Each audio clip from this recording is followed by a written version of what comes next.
Good evening, and once again, welcome to the Shadow Gallery. I am, as always, your host, James Donnelly. And as the sands of time roll on, you'll find that it's time for new comics, bitches! So let's get down to it, because there's a lot to go through. I don't know if this is going to be an hour and a half, 2 hours. This is going to be a long one, because there's a lot to talk about. First things first. And by first, I mean firsts. Some new issues. This week, some couple, I think 3 number ones that I got. And they're all pretty fucking good. So, let's move on. Or let's start, I should say. So the first one that we're going to talk about is The Secret Service by Mark Millar and Dave Gibbons. Of course, Dave Gibbons, I haven't really seen much of him since, well, he did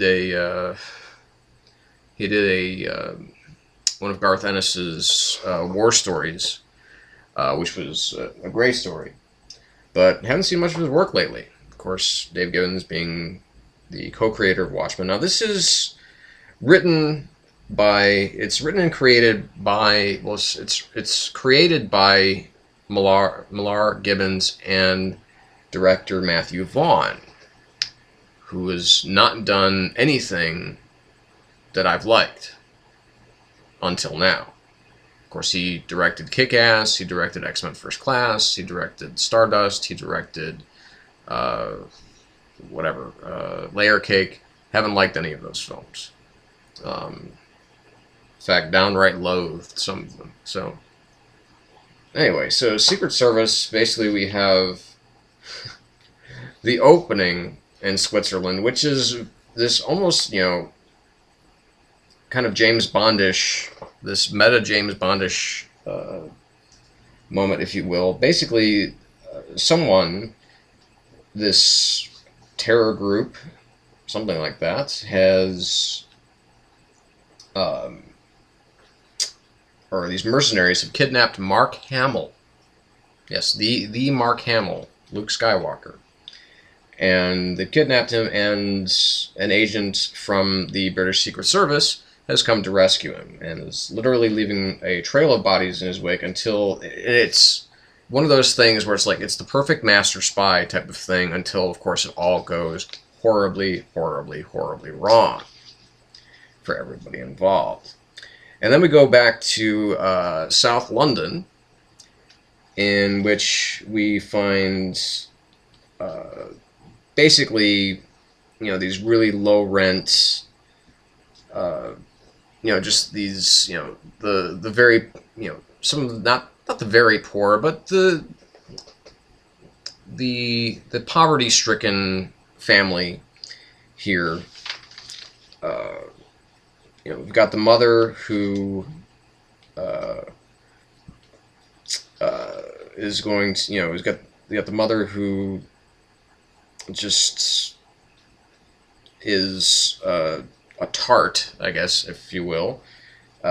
She's a big moron. And then there's the son, Gary, who's nothing more really than a petty criminal. And keeps saying that the father, he works for the government. Well, the father is actually he is an agent of the Secret Service. And basically what's going on is that the son is arrested after a police chase after they've stolen a car. And there's basically, an argument about what exactly, the father, Jack, is trying to, he's basically saying that, well, this kid deserves to be in prison because he keeps getting into trouble. And, the mother's arguing for the son and basically just says, okay, this is going to be the last time that I give this kid a get out of jail free card. And then at the very end, once Gary son has gotten out and is back with all of his hoodlum friends, basically Jack, the father, decides that he wants to basically he's going to take the son, although it's not explicitly explained here, he wants to take the son to Hereford, which is, of course, where they train, which is where the Brits train the SAS and the spies, basically, people who are in MI5 and MI6, the spy school, as they say it. And it's a story about family, and of course this family is going to get a lot closer. I'm sorry, it's not his father, it's his uncle. Excuse me. I'm sorry, I'm really tired, but it took me a while to get going here tonight. So anyway, apart from the Dave Gibbons artwork, which is fantastic, I've loved his work ever since I first saw it in Watchmen. And I know he's done a lot of other stuff, and I've seen him in other stuff, but the last thing that I really remember him doing was that Garth Ennis War Story segment. And this is it's really, really good stuff. I'm glad to see something different out of Mark Millar, something that is a little bit more domestic rather than just more kind of, big giant superheroes and, just kind of crazed, bullshit that's been going on, that was going on in Kick-Ass 2. I liked Super Crooks. I liked that about as much as I like this, although, that's a comic book that essentially is just going to be a film anyway. And this, who knows? Again, Mark Millar, he's turning into the kind of guy who is kind of pre-selling his comic books to make movies. And that's fine and dandy for Mark Millar, as long as they make them well. Because unfortunately, I don't think they've treated anything that he's written well to this point. For instance, Kick-Ass, I think, was a terrible film, and I think it unfortunately missed the point of most of the comic. And there was, of course, the adaptation of Wanted, which was also equally bad. But he seems to love these films, so whatever. Maybe he just has to say that shit. It's like when I was reading tweets for people who had left the Avengers premiere that was just this last week. Most of them were people that worked for Marvel. Basically, a lot of the people like, Ed Brubaker and so on and so forth. I know that there's more, but for some reason none of their minds are popping into my head. None of their names are popping into my head right now. Brian Hitch, so on and so forth. They were all saying, what a really awesome film that Avengers was. And I'm sure that it's going to be great, but I think they're talking it up a little bit too much, and mostly because they work for Marvel, so... Anyway, but I'm really interested to see where this goes. It's a little short, so I got to, but $2.99, I guess you kind of almost get what you pay for when it comes to some of these series, because they are a little on the short side. So 4 out of 5 for the Secret Service #1. Another big #1 this week was Secrets, which is Jonathan Hickman's new Image title, and with art by Ryan Bodenheim. And this is a really, really, really cool book. This, basically it's about industrial espionage and a private security firm that is...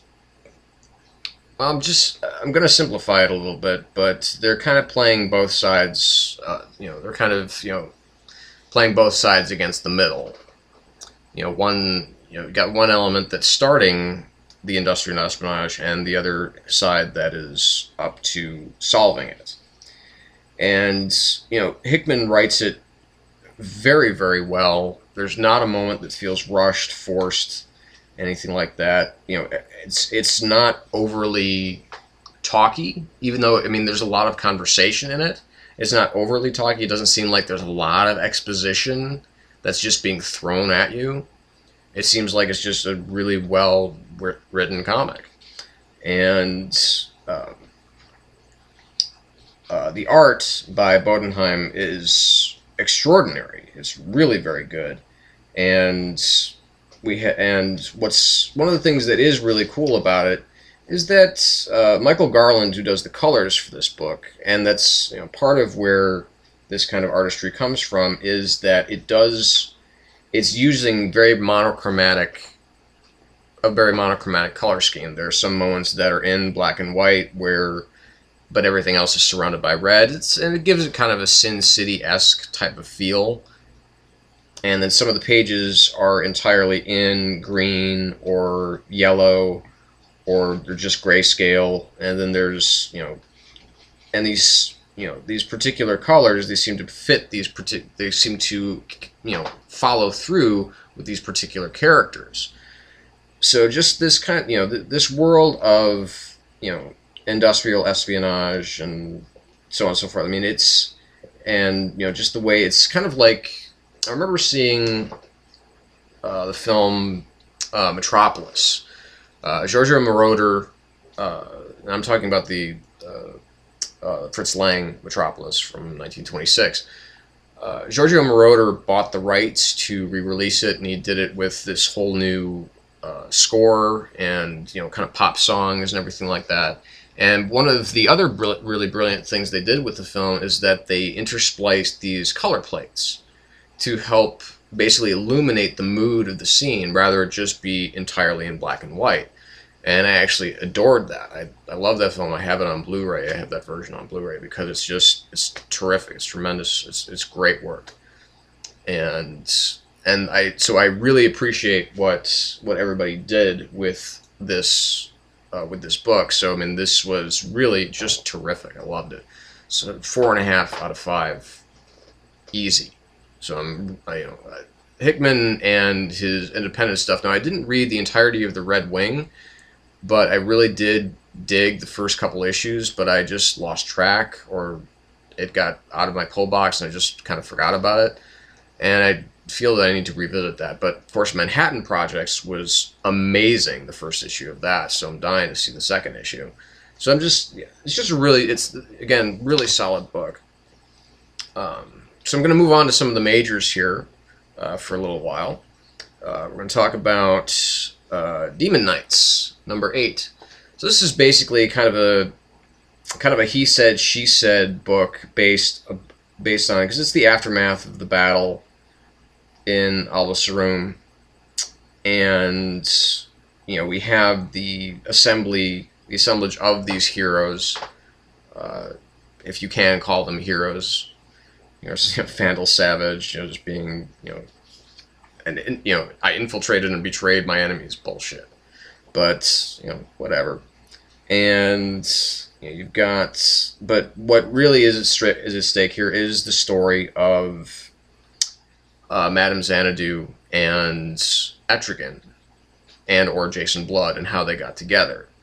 Well, Madame Xanadu basically tells the tale one way, when she was, and it goes back to the time when she was just called Nimue, before she became Madame Xanadu, the fortune teller, and then how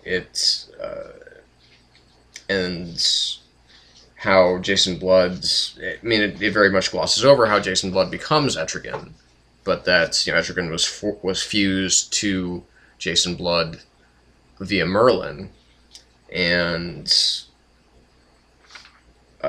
how we have, and this is when Jason is asleep, that she's telling her side, and then Etrigan wakes up and tells his own side of the story.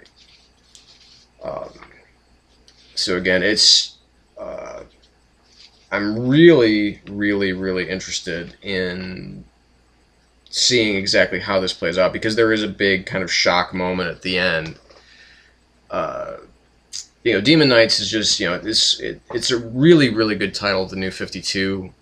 This issue, Paul Cornell just writing is terrific.